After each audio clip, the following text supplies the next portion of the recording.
The next selection is Maine's Black Future, conceptualized and created by Genius Black for the Maine Monitor. Black Future.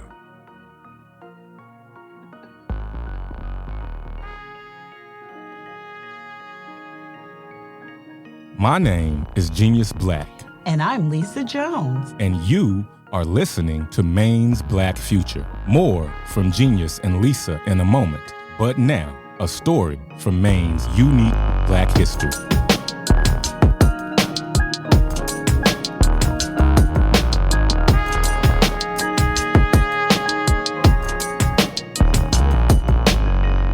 John D. Carter lived and worked in Augusta, Maine in the 1830s. He was a successful entrepreneur, acting as barber and owner of a shop focused on shaving, haircutting, and selling hairdressing products. John and Mary Carter lived in the space above the shop, making them part of the capital city's slowly growing Black population. And like many Black leaders and thinkers across the United States during the 1830s, John was battling chattel slavery as well as the relative affluence and acceptance enjoyed by enslavers. Towards this battle, John D. Carter was a man of action. But before I get into these details, let me back up in time and talk about the Black legacy that John Carter was part of in the area that became Augusta, Maine. For thousands of years, Algonquin-speaking indigenous people lived throughout the Kennebec Valley. This area surrounds and emanates from the Kennebec River. Then, early in the 1600s, English colonists explored, then established a trading post on the Kennebec. Later, in 1754, at the onset of the French and Indian War, embattled British colonizers built a supply depot called Fort Western. In Maine's Visible Black History, by H. Price and Gerald E. Talbot. Speaking of Fort Western, historian Anthony Dewan writes, quote, "Carried on the fort's muster rolls were the names of two blacks, York Bunker and Cuff, who were listed as servants and paid as privates." End quote. After the French and Indian War ended, the fort became a centrally located store, leading to the development of a settlement, which became part of Hallowell, Maine in 1771. By the year 1797, when the fort settlement broke off and became the town of Augusta, more Black residents had moved to the area. And by 1827, when Augusta became the Maine state capital, historian Anthony Dewan writes, quote, "Among those coming to Augusta would be a tiny population of Blacks whose livelihoods were based on a few occupations open to Blacks in the 19th century: laborer, barber, house servant, waiter, and hostler, all of which were needed to serve numerous hotels and the private homes of Augusta's elite." End quote. This brings us back up in time to the 1830s and 1840s. John D. Carter, a Black barber in Augusta, Maine, aside from his business, was an outspoken opponent of slavery and again put action behind those words. In the year 1843, John introduced 3 resolutions for adoption by the First Baptist Church in Augusta, Maine. Historian Anthony Dewan writes, quote, "The first resolution stated that the church regarded slavery as a sin against God and a violation of the inalienable rights of man. The second resolution stated that the church could not receive a slaveholder to the church or to communion or a slaveholder as a minister. The final resolution declared it was a Christian duty to remember those in bonds as bound to them, and to labor and pray for their deliverance, and to bear unequivocal testimony against the sin of slaveholding. End quote.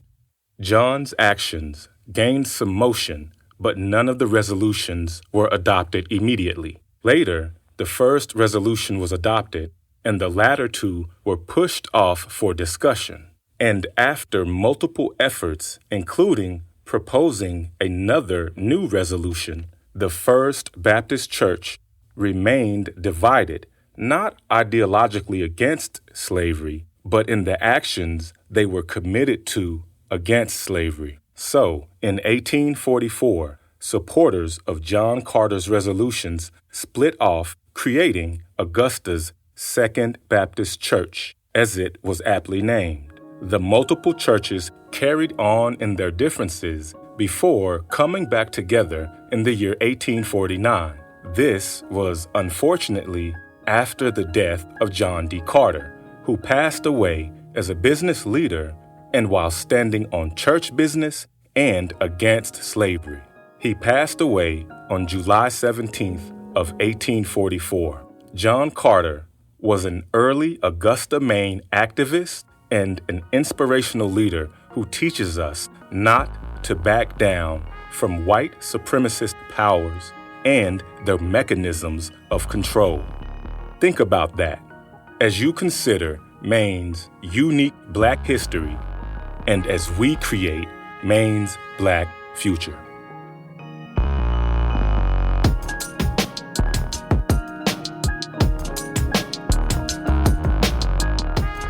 Connecting the state of Maine's rich Black history to Black changemakers weaving Maine's Black future today. Today, I'm sitting down with Lisa Jones, the founder of Black Travel Maine. She is an entrepreneur, a mother, a travel business visionary, and an outdoors enthusiast. In the past, Lisa spent 2 years lobbying on behalf of small businesses in Washington, D.C. She recently filmed an episode of Greenlight Maine and is featured on Season 9 of Maine Life. She has been featured in Black Enterprise magazine. Lisa also obtained a competitive spot in the second cohort of Dirigo Labs Accelerator. That's where she launched Black Travel Maine, a travel company that's exposing Black and multi-ethnic travelers to the state of Maine. She is also a finalist in the Maine-wide Top Gun pitch competition. Okay, let's get to know Lisa. Lisa, where are you from? Well, I'm originally from a small town in Pennsylvania called Wilkes-Barre. I'm a small town girl, valley girl. I grew up in an area very similar to Maine with our streams and our mountains, and it was beautiful and growing up in Pennsylvania as well. Was there a lot of water there? No. We just had the streams and we had waterfalls, but no, we weren't on the ocean like Maine is on the ocean. So that's what makes it different. And I do love the ocean. So, right on. I would say, no, I was a valley girl, grew up in the mountains. I've lived in a few really cool areas, but nothing like Maine. I absolutely love Maine. There's something about Maine. Considering all the areas that I've lived in. And you know what I think for me? The people. The people and the history. I came to Maine and I met these amazing Mainers. I mean, everywhere we went, people were friendly to us and waving to us. And my daughter and I were like, are they talking to us? Like, we were just shocked by that. I've lived in so many places where people just don't go out of their way to be friendly anymore. And, Maine still has that friendly feel to it. And I think that's what really sparked. And, that's what sparked my interest in the beginning. And then once I started digging and seeing all the Black history here, it was a no-brainer for me. Like, wow, why don't people know? Why don't other people of color know how amazing Maine is and all the Black history that's here? The 200 houses and churches that were on the Underground Railroad that are right here. Even when I just did the Maine Life show, I think about, Maine being the last stop on the Underground Railroad. Think about it. Think about how the slaves must have felt. Imagine they traveled through whatever to get here. Like, it really chokes me up when I think about what it must have felt like for them because they were so close to freedom. They were only a couple hours away from freedom in Canada. And so to your point, this state was known as a place with that vibe. Mm-hmm. Growing up where you grew up, you were already familiar with the cold. Absolutely. Okay. I could remember waking up to the snow being taller than me. Yeah, because that always matters when people come, to Maine. It's like that's a level of shock that some people aren't even ready for. Right. Right.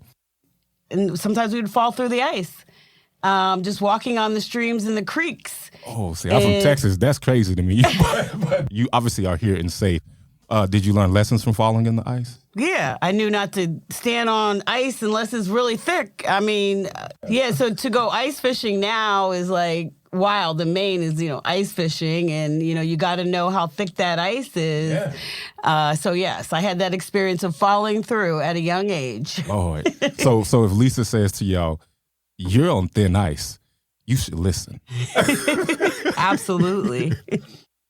So my very first job was at the federal postal center, a postal data center at the Federal Building in Pennsylvania. Mm-hmm. That was my very first job. I still can remember seeing a fax machine for the first time in the Federal Building. Like, that was wild to me that you could stick something in and it's going to show up on that was just wild.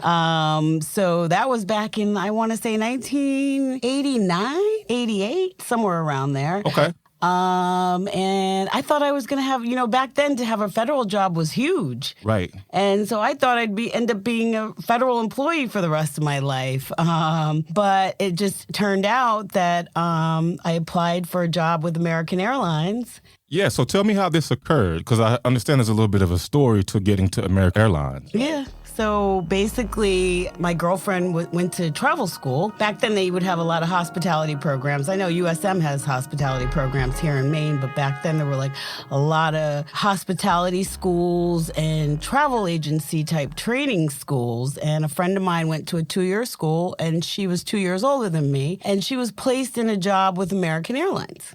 And I had just graduated. I was working at the Federal Building, and I really wasn't sure what I was going to do. And she invited me to come visit. And so I visited her in Hartford, Connecticut. Mm-hmm. And while I was there, she convinced me to fill out an application. And I'm like, well, I just graduated. You went to travel school. I didn't go to school. Why would they hire me? And she's like, just fill out the application. Hopefully you'll get an interview before you leave town.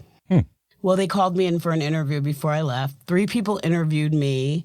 And I still could remember that interview because it's the first time 3 people had ever interviewed me, and they were all throwing questions at me. And 6 weeks later, I get this letter in the mail saying, you're hired. We're sending you to Dallas, Texas for training for 6 weeks. And that's how my travel career began. And I worked for American Airlines for 1 year. And I learned so much in travel, and so I took that experience. I wasn't happy. I was working in reservations, wasn't happy doing reservations, thought, what could I do with all this knowledge? Yep. And there was a travel agency by the name of Liberty Travel. They were on the East Coast, and there was a location in my hometown. So I said to myself, I'm going to go see if Liberty Travel will hire me, because with all this experience, so I could still remember walking into that Liberty Travel office and asking if they were hiring. And the receptionist said no. And I said, well, can I have an application? So I sat and filled out an application. And as I went to hand her the application, down came the regional manager for the entire district. He happened to see me and said, can I speak to you? He took me upstairs. We had a really nice conversation, and he hired me on the spot. Hey. And so I've always been one of those people to be in the right place at the right time. And I spent almost 20 years of my career with Liberty Travel. 20 years later. 20 years later, I actually I started off as a receptionist, worked my way up to travel agent, manager. I used to open stores, take stores that were low profitable, make them profitable. Yeah. I even opened their flagship store in Greenwich, Connecticut, where I dealt with the highly affluent clients from all over the world that had second and third homes in Greenwich. So I have, some amazing experiences within travel. I did go back to college while working at Liberty Travel. I took everything that I needed to do what I'm doing now. So I knew I wanted to start my own business at some point. So I took starting a small business, marketing, management, accounting. I took everything, writing courses, everything that I knew would prepare me to be an entrepreneur, which I am now. Just like leaders in a lot of industries, part of what you helped with was to take something that was underperforming and increase or improve the performance. How did you do that? Well, it's interesting because the work I'm doing in Maine is very similar. I can think about the first management job I had was in the Hamden, Connecticut store. I was promoted to the store, and I went in there, and the first year I increased sales by almost 100%.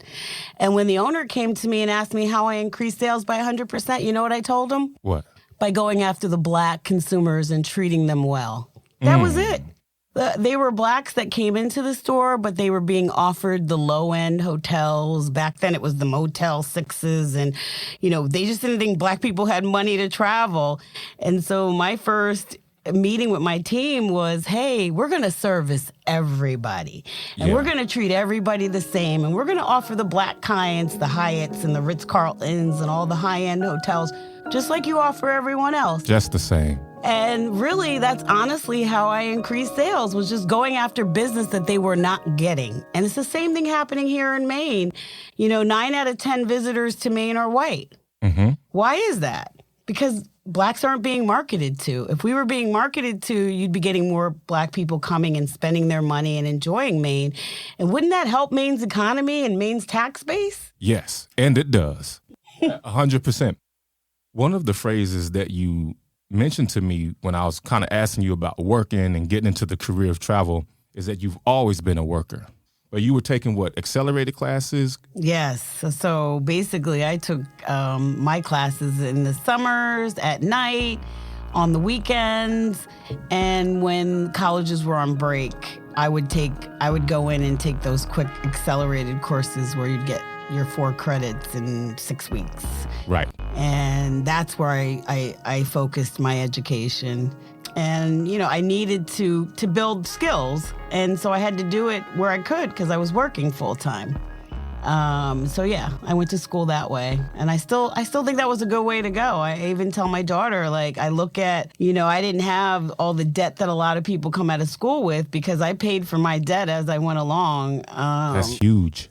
That's huge. Right. Yeah. And honestly, if I was to do what I said I was going to do when I graduated high school, which would be a social worker, I wouldn't even be working in that field. So to me, going straight to work and then kind of figuring it out that I wanted to work in travel and then going to school and taking courses in the things that I needed to take courses in, and that would strengthen my skills for business, and that's really how I did it. And then through Liberty Travels Management, they trained me. I can still remember, they trained us through the American Management Association, which back then was big. They did a lot of training, and I can still remember Stephen Covey. We were under his training, the 7 Habits of Highly Effective People. I mean, I went through that with corporate years ago. I want to say in 80s or early 90s with that book. And so I got a lot of training too from the job as well. Absolutely, by doing it. Right. Outside of the theoretical. Right. You're getting this training, you're getting this experience, this real world experience, and taking accelerated classes. But around this time, it looks like you were also visiting, for instance, the Sinbad Soul Music Festivals, and you were witnessing a shift with Black Travel. Yes, I was. I was in the late 80s, Black people weren't traveling like we travel now. We didn't have the extra income to spend on vacations. We were still trying to build. So I could see the shift happen around the Sinbad 70s Soul Music Fest, because I can recall going on trips with Liberty Travel in the late 80s, and I would look around, and the only Blacks would be the people working at the resort. There really wouldn't be Black people at these all-inclusive. So now when I go and see, I've seen a complete shift in travel. Back then, we weren't traveling, and I could see when it became big for us, was traveling in groups. And Sinbad 70s Soul Music Festival kind of started that. I don't know if you remember. I mentioned it to you before, but HBO used to be on TV. It was a big deal. And I remember seeing it now. That when I looked, I was like, oh, no, I remember that. Yeah, and so he had chartered planes coming in from all the major cities. We took over Aruba or a particular destination, and it would be thousands of Black people, and it was amazing.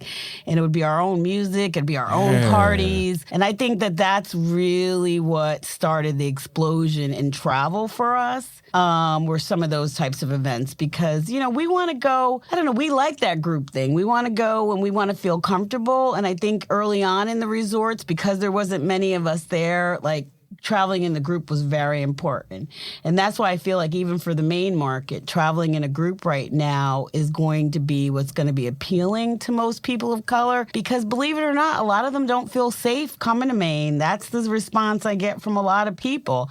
But they will feel safe coming in a group and getting a group experience versus coming on their own. And I think that's, you know, that's just what's going to make it appealing as well for Black Travel Maine, you know, with our ski weekend and our summer trips. Just that they get to explore these destinations also with other people who look like them, other people who can identify what it is they're interested in, or just be able to, you know, have something in common with. You know, and I think that's what it is. And I also want to keep in mind, and this is important for me to stress, it's we represent everybody, Black, brown. I mean, even there's a lot of white people who have been contacting me, asking me if they can come on our tours because they want to learn about the Black history. We welcome everybody, period. Right on. Anyone who wants to join us and experience what we're experiencing is welcome to come on any of our trips. And that's something that's really important to me. And that's one thing I've noticed that, you know, people don't get that. Just because it's Black Travel Maine, the only reason I titled it that is because there were so many Black people who don't know Maine is an option. So it had to be a strong... Oh, yeah. It had to have a strong name to it. And also, you know, I also want to say, you know, we get a lot of Hispanics on our trip. We also get a lot of the LGBTQ.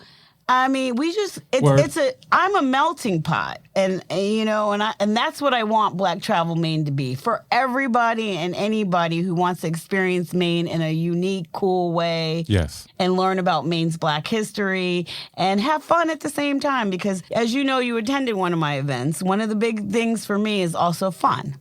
Yes. You know, I like to educate, I like to teach, but I also like for people to have fun. I love it. I also love the time I spent there, and it was fun. And I just want to make a point just quickly to build off what you said. I do think that a lot of people in a place like Maine and even other places, they get a little, honestly, frightened when they hear the word Black, you know, Black Travel Maine or Maine's Black Future. It's like, whoa, like what does that mean? Here's what I feel that the title had to have Black in it. The fact that Maine has not been marketed to Black people at all. I mean, let's just call it what it is. I haven't seen any. I'm 30 years in the travel industry, and I never seen anything, you know, coming off of a Maine page that's geared towards a Black person. And then I did see, you know, at the Maine Governor's Conference, a video that was supposed to be I believe it was supposed to be a diversity ad, and it was a Black man and a white woman in travel. And so I always have to remind people that Black women spend the most money on travel. So if you have a tourism ad and your ad has a Black man and a white woman, this is basic marketing. You're still speaking to the white woman when it comes to vacation. Who makes the decision in a family on where they go on vacation? 95% of the time, it's the woman. So if you have an advertisement that has a white woman with a Black man, you are still talking to the white woman from a marketing standpoint. All right. Dropping gems. That is very important to know. And if you're truly trying to reach the Black traveler that spends money on travel, you would be trying to speak to the Black woman, because the Black woman is the one that spends a whole lot of money on travel. And let me just tell you, what was the statistic? The exact statistic I found from the Mandela Foundation. What is it? $600 billion a year is spent annually by Black people traveling domestically in the United States. Let's be clear on that. They take 6 to 7 domestic trips a year. So if 9 out of 10 visitors to Maine are white, what do you think? Is Maine getting any of that money? Wouldn't Maine love to have some of that money? It's about money. It's about economics. When we come somewhere, we spend. And the kind of people that I'm bringing to Maine, these are fraternities, sororities, college-educated professionals that have the extra income to spend traveling. Black folks ain't going nowhere we're not welcome. We're not. We learned about that. We're not. That's not what it is, especially on vacation. On vacation, I'm trying to spend money. I'm trying to feel good. I'm trying to be fly. I'm trying to create memories. You know what I'm saying? Not be worried about who are these people, why they looking at us like that, who they finna call. Yep. So I really think that's critical. And so I just really want to highlight the economic impact. Lisa, for instance, as the proprietor of Black Travel Maine, you got to understand what it means to bring all these Black people here. And a lot of it means money, I guess, to be frank. It's about money. I just talked to, Gary Goodrich. I quote him a lot because he's the owner of Replanova Farm in Durham. I did a farm-to-table tour. First, we did an organic farm tour.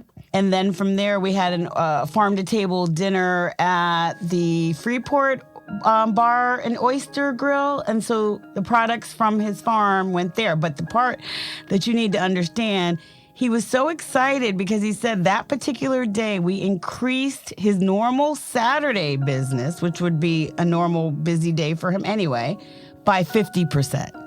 So when you talk about economic impact, and when I show you the photos of how packed the store was, even the girl at the cashier, oh my God, we've never had this many customers, and everybody was buying. Yeah. Everybody bought something. You got to understand, a lot of people that I bring in come in from cities where organic products are not easy for them to come by. So for them to go into an organic farm and be able to buy, honey and all the, organic products that they can bring back to New York, D.C., Atlanta, wherever they were taking it, they were in heaven. So, right on. The economic impact, we really, and then the restaurants, how we love to eat.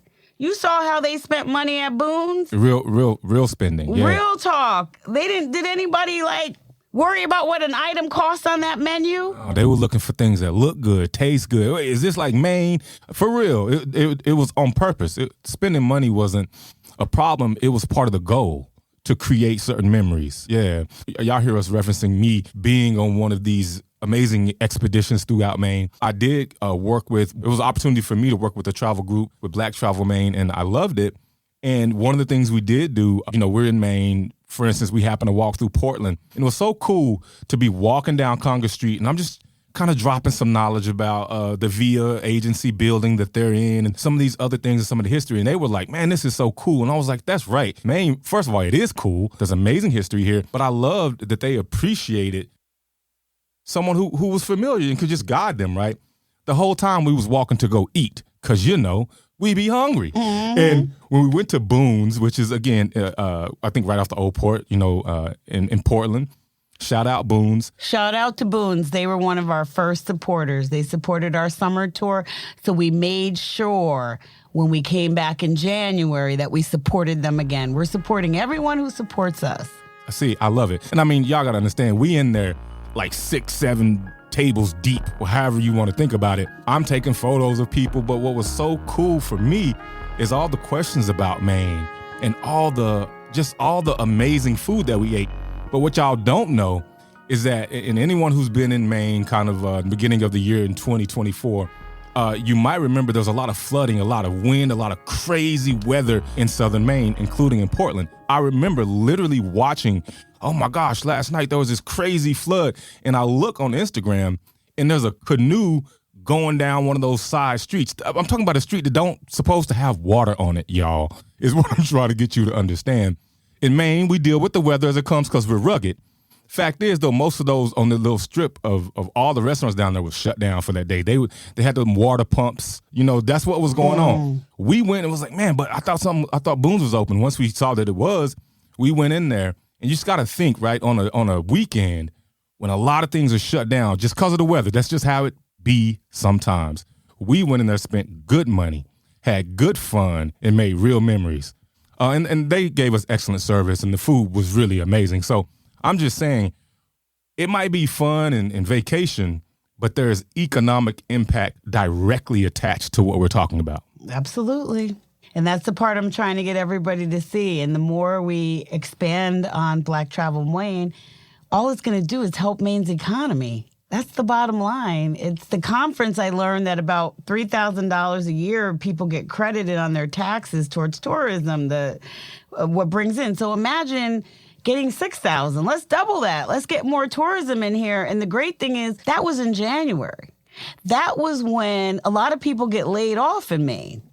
That's a time where we were bringing people in here. They didn't care that it was snowing out and that there was a flood. They were still trying to see Maine. Everybody still showed up. That was one of the worst weekends in Portland. I didn't have any cancellations on my tour. And in fact, I think Sugarloaf was closed the day before. We skied Sugarloaf the next day. But that particular day, Sugarloaf ended up closing. That's how bad the weather was. Okay. We still shopped, ate. So we were we were everywhere spending money where most people were not spending money in Maine that weekend. So, the more we do these, the better it's going to be for the state. Facts.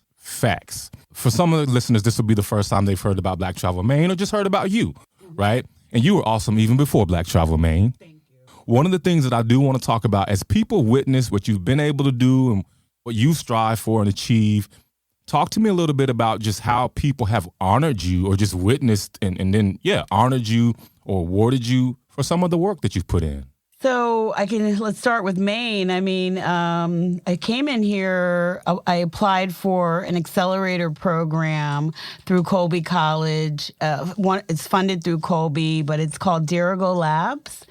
And they are out of the Central Maine Growth Council. So I was one of their second cohort. I was chosen to be part of the second cohort.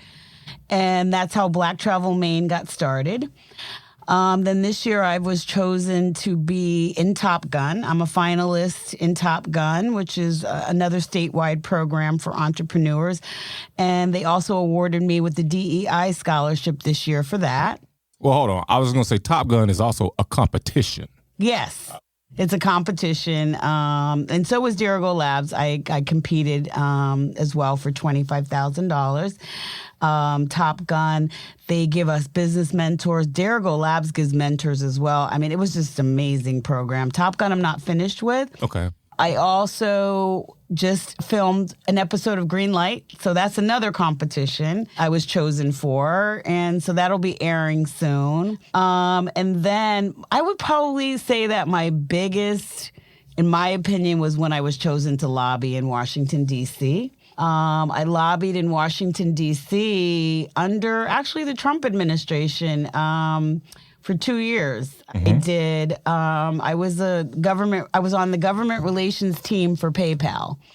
And I still don't know how I was selected, but according to them, a report spit out with the name of my business and the amount of volume that I did over the years. And I was chosen to go down to D.C. and lobby. And I sat in on panels that actually the Small Business Committee, and back then it was Linda McMahon was running that division, but I can still remember sitting in on those meetings where actual laws that were being impacted for small business. I sat in on a lot of those meetings down in D.C. So I would say that probably was the biggest honor. And when I actually got the email that invited me to be part of the government relations team, I thought it was spam. I thought it was fake. Yeah. And then the guy called and he's like, did you get our email? We want you to serve on the government relations team. I said, well, who are you? And is this real? Because I really didn't think it was real.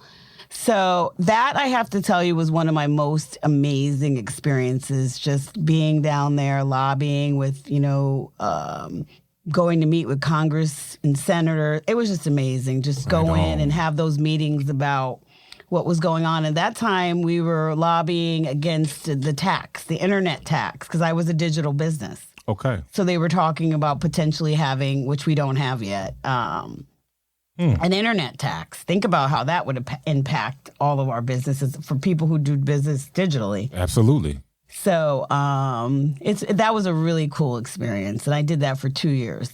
Okay, and I'm just curious. It's probably on somebody else's mind too. Give me an example of what it means and what you did in terms of lobbying. So lobbying is you go in, and so I had to meet with certain congressmen that sat on certain committees. So the congressman that I still remember meeting with Lee Zeldin, who was from my Long Island district, but I had to meet with him to talk about why we didn't want him to vote in favor. So it's basically trying to tell him why he should vote for us to not have this internet tax. Right. So you're persuading. You are sharing your perspective to persuade. Right. Yeah, and that's really what lobbying is. You're just telling them why you want them to vote your way. That's really what all lobbying is. Trying to persuade them to vote in favor or against. Right. No, I recently was up at the State House listening to some people just kind of debate, and I was like, this really is how it goes. So in legislation, like I talked about in the last episode, is how we make laws in this country. Other countries as well. But our legislators make laws, but they need input. They really do, so that they can go and debate, and so they understand what the people need. They need representatives of the people. So that's what I was. Yeah. So I was a representative of the people because I was a real small business that was an internet digital-based business. And so for me to have that conversation with the congressman as to why you should vote in favor, he's going to look at it a little differently because it's me who's really being impacted. So talk to me about what you're currently working on that you're excited about. Okay, we have a whole exciting summer coming up. So I'm really excited because we're going to be doing our first sailing trip. Windjammer Sailing Ships, Fleets of Maine, have invited us on board. I will come on July 11th, and I'm going to bring some guests with us. And we're going to be sailing in July. I'm inviting people to join us. And that'll be our first sailing and next year we plan to charter the entire ship. So this year is just to give my audience a taste of what it's like to sail. Yeah. And then next year we'll be chartering the entire ship, and the ship will be going to Malaga Island. So next year, and if you know anything about the history of Malaga Island, that's going to be really important. And not only that, the ship that we're on, these are schooner ships. And these are the ships that were used back in the day for slaves. These were slave ships. Slaves actually came up on these ships. So, I just think that's going to be an amazing experience for us to take over a ship like that, sail, make it fun, and then sail over to Malaga Island, but never forget. Do not forget our history and keep our history alive. And I think that's going to be an amazing tour for us. Absolutely. I was excited about it as soon as I heard it because some people in Maine and outside of Maine, they know a little bit about Malaga Island, but not a lot of people ever get a chance to go there, which makes it real and tangible in a whole different level. And because in the state of Maine, we deal with this kind of, unfortunately, race-based erasure, right? People over time conveniently forgot certain things, although it wasn't that convenient. But you know what I'm saying, how that happens secretly on purpose, but they call it an accident. But I just want to highlight real quick, Malaga Island. If you don't know about the history, I'm not even going to tell you all about it. Go look it up. It's in the state of Maine. It's off of Phippsburg. So it's kind of near Bath, Brunswick area. I learned about it first even years after graduating Bowdoin College, which is in Brunswick, which isn't that far from Phippsburg. But I can tell you that it was known, it's an island, of course. They were a fishing community, but they were known as like an interracial community. And this was in a time when even in the state of Maine, that was very taboo. Not even taboo. I mean, it was looked down upon harshly, to be quite honest. And that kind of segregation and those feelings are a part of Maine's history, like in some other states. And then in 1911, the residents of the island were all forcibly evicted from the island. And it is a dark moment, a scary moment. But what we're doing on some of these modern tours is getting on the water, reclaiming these ships, going to these locations, reclaiming this space, not for ourselves. This is all Wabanaki land. Let's be real. But we have access, and we can look at this history and we can reflect on it, and we can be real about it. And that's for us. That's part of what we want to do on a vacation sometime. Yeah. Right. So I love just hearing about that. What else do you have coming up with Black Travel Maine? So we have our second annual summer tour. That'll be August 2nd to August 7th, where we're going to gather for the weekend in Portland, August 2nd to the 5th. And then we're going to go into some farm-to-table dining. We're going to do some beach stuff, and we'll do a full tour for those who have the week. And then for those that have the weekend, it'll just be the weekend. And then we'll be doing our second annual MLK ski weekend. We'll be coming back again. That was such an amazing time. And you know how many people said to me it was their first time skiing and they want to come back skiing again. And so I have a vision of all these ski schools where, you know, I bring people up to learn how to ski for a week, because skiing is a bucket list for a lot of people. Straight up. For a lot of Black people, I'm hearing that a lot. Like, I just want to experience it. I want to go. And then also, you know, the outdoors. I think, and if you read a lot of the adventure magazines and marketing trends are all saying outdoor rec for people of color is one of the fastest growing markets. Let me say that again. All right. Outdoor recreation for people of color is one of the fastest growing markets in travel. Why is that? Because it's another market we've been, for some reason, kept out of. Yeah. For multiple reasons. Yeah. I don't know what that is. Is it, you know, was it accessibility? I don't know what it is, but we're finally getting to realize how important the outdoors are to our mental health, you know, just being in the outdoors. And I think that, you know, even, and I'm also going to do that walk. So there's a national walk that was started by REI that happens every Black Friday. It's called Opt Outside Black Friday. And it's geared towards Black people because, you know, we always want to be in the stores on Black Friday. So it's, instead of being in the stores, let's opt outside. I love it. And so it started in Maryland, and it's hiking. And I'm going to start that in Maine this year. So we are going to be hiking on Black Friday. We will be doing a hike this year in Maine. This is one of my favorite moments in the podcast every time, because I get to ask you my last question. Lisa, what do you think, sense, and feel for Maine's Black future? I'm actually very excited for Maine's Black future. I feel like there's so much that's untapped here in Maine. And just to see the evolution of it will be amazing. There's just so much. I mean, I just see Maine becoming it's already become. I mean, look at Portland. Yes. Portland is an international city. Yes. I moved here from New York City. Portland reminds me of a little version of New York City. And what I mean is the diversity is real. It's already here. And so anyone who doesn't think it's here, it's here. It's just going to expand further across the state. Yes. That's all that's going to happen. That's how I see it in 10 or 15 years. And I'm actually excited about it. I see a lot of exciting growth for Maine in many ways. No, and I love also that you shout out Portland, because there's so many languages and so many types of people out here. You need to learn about it, aside from the rent just going up.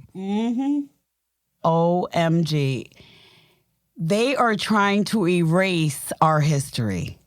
It is not up to them to keep our stories alive. It is not up to them to tell our stories. That is up to us. And for everyone who's sitting back waiting for that to happen or waiting for them to do that, that's never going to happen.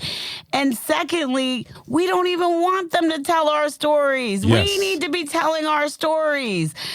It's my job to teach my child, and it's our job to teach, to spread that knowledge. That's what people do culturally. You share your cultural experiences with your children. Absolutely. Yeah. That's our job. And so, you know, Maine is full of so much history and these markers and these places that don't even have markers that should have markers. Yes. That is our job. And we need to see that story through. There is so much here in Maine that's still, so when you talk about what's left in Maine, there's still so much of our, I had to watch that, what was that hotel I just had to see be sold in a Gunquit where Langston Hughes stayed and Marian Anderson. Nobody mentioned the fact that it was the first Black-owned hotel. In one of them that was on the Green Book. It's in a Gunquit, right across from the Gunquit Playhouse. It was just on the market. Do you think anywhere on the ad where they were selling the bed and breakfast did it say the history? Probably not. No. Tell me how that's possible. That's our fault. That is not anyone's fault but ours.